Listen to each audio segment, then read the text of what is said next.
Hey everybody, it's Dr. Doug Texter. Welcome to the instructions portion of the course.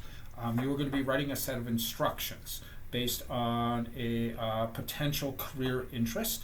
And this week we're going to talk about constraints. We're going to go back to our old friend Lloyd Bitzer from the beginning of the course. And we're going to talk about the three kinds of constraints, the three elements of a rhetorical situation: exigence, audience, and constraints. And we're going to talk about constraints specifically. What are the factors operating on both you and your reader that keep your message from getting across? And instructions, especially with important instructions, if people don't follow them correctly, they could get hurt. It's very important that these instructions be clear. So let's go over what I think are four possible constraints. Two of them are operating on you, and two of them are operating on your audience. Let's start with one operating on you. Let's talk about the use of jargon. Okay, if I came up to you and said, hey, horse the pages against the galleys, check the blues, and get the advances ready for the morning courier. Do you know what I'm talking about? You probably don't. Those are all terms from the publishing industry. Horsing is an expression for checking. So I asked someone to check the galleys against the pages, or the pages against the galleys. Those are different stages in the manuscript production cycle. Blue lines are the last stage of the production cycle before the book or the manuscript goes to press, and the advances are the first copies of the book you get. It's your last chance to make sure before they do a full print run that there are no errors. You wouldn't know any of this unless you worked in the industry. So when you're writing instructions, remember, you're writing for a general audience. They won't know the jargon you know. So be careful. Are you using a term that they're going to have no idea about? If you do use that term, you can get into some serious trouble in terms of people not being able to understand what you're talking about. Okay, let's go to another one operating on you. Faulty logic. Before you write your instructions out and you say they're ready to go, did you work through them?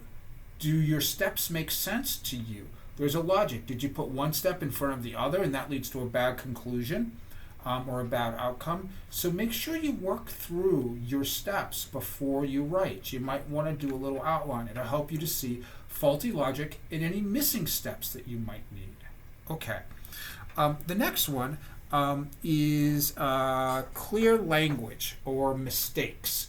A long time ago, when I was working at the medical publishing house, I was proofreading I was copy editing a manuscript that was suggesting a treatment for a certain problem.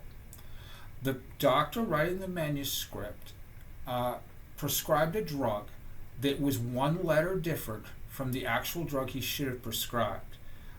If that had been published, thousands of doctors would have been giving the wrong drug, and he was just off by one letter. So, precision counts in your writing. You must be precise. A typo when you're giving instructions, even a comma out of place, can make a huge difference in how people follow those instructions. So be accurate and proofread your work carefully. Okay. Finally, what about knowledge? Do you assume when you are writing a set of instructions that people know more than they actually do?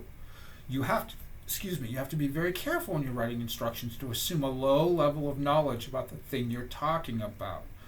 I am always reminded of the movie Philadelphia, when Tom Hanks is playing an attorney who is suing his law firm, and Denzel Washington is taking him through potential testimony that he's going to give. Denzel Washington asks a question, and Tom Hanks just starts spewing lawyer talk all over the place. Denzel Washington shakes his head and goes, no, no, no. Tell it to me like I'm 4 years old, that I don't know anything. And that's the way you have to approach your writing, because you can't assume that your audience knows what you know. So if you don't think they understand something, explain it to them. Always err on the side of giving them more information very clearly than assuming they already know something.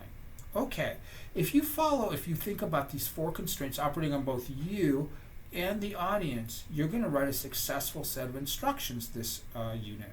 So if you have any questions, be in touch. And remember, tell it to me like I'm 4 years old.